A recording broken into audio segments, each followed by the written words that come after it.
Hello everyone, it's Shane Kanto, your Wasteland reviewer, and I'm here to review the new film, Joyland.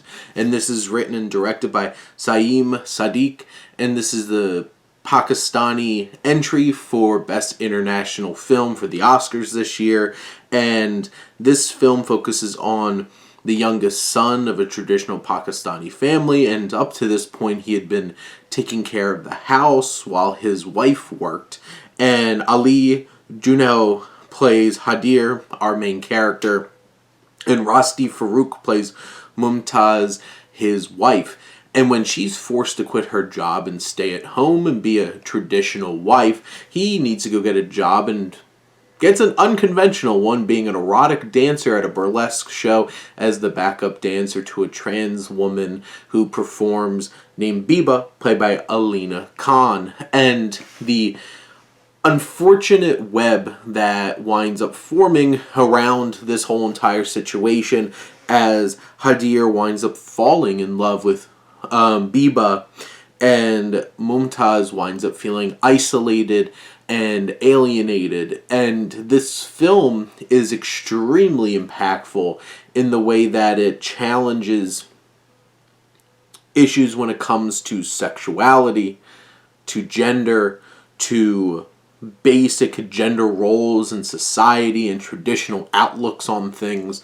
This film really has plenty of moments that make you take a step back and really think about what isn't working in a lot of society when it comes to the prejudice against people for, like, a man preferring to be the one at home taking care of things, and a woman who wants a job and having that just ripped away from her and forced into a gender role that she does not want to be in.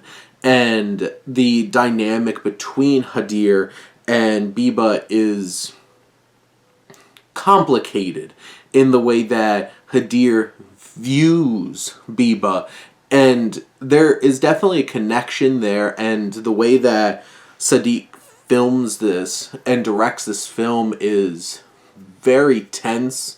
There's a lot of sexual tension. It's very passionate, and it's very steamy in the moments where they finally connect.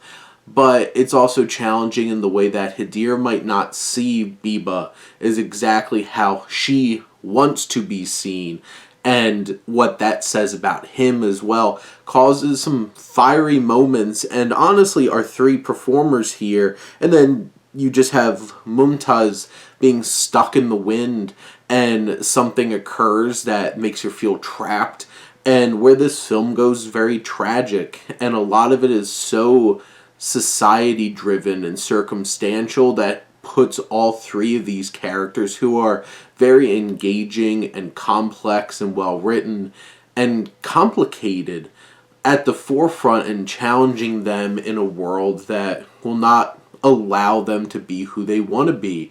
And they each take different approaches to dealing with those kinds of things, some to more tragic ends.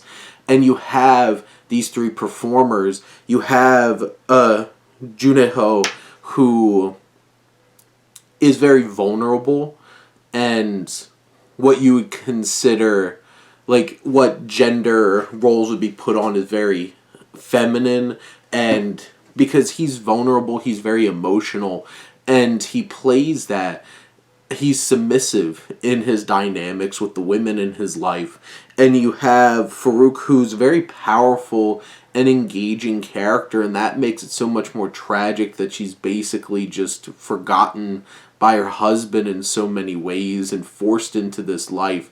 And I really connected with her the most in this film because just the performance that Farouk puts in. And then Alina Khan is fantastic as well, who's forced to be in some really uncomfortable moments in this film and have to portray a stiff upper lip, or have to show strength, or show anger and volatility. And all of these actors are playing these characters perfectly and bringing their A games. This is one of the most well acted, deep emotional experiences that I've had watching a film all year. This is definitely one of my favorite films of the year, and I was really blown away. Just so many great films up for international film this year. It's challenging between this and Decision to Leave, and I Love Official Competition, and EO. Just make sure you check them all out and show some appreciation for this fantastic cinema.